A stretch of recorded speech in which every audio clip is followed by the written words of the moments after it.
Saranggola'y lilipad sa kahel ng kalangitan. Paalam na nga ba sa ating nakaraan?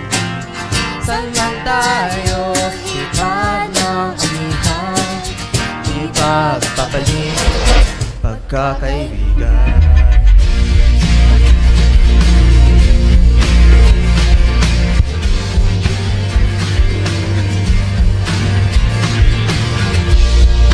Akin uulitin itong mahabang biyahe sa kada yugto ng ating paglalakbay.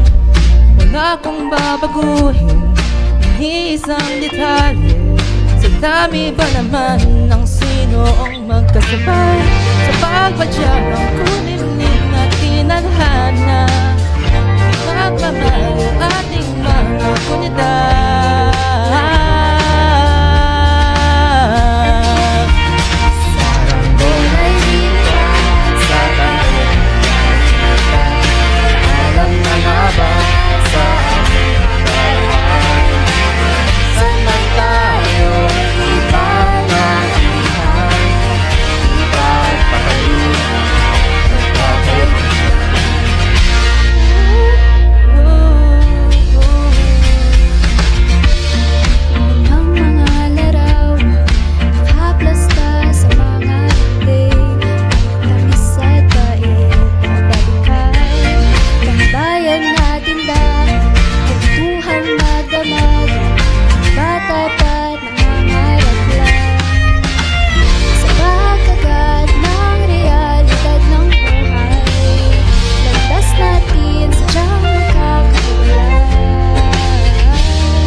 Thank you, Rodolfo, Yvonne, and Dane.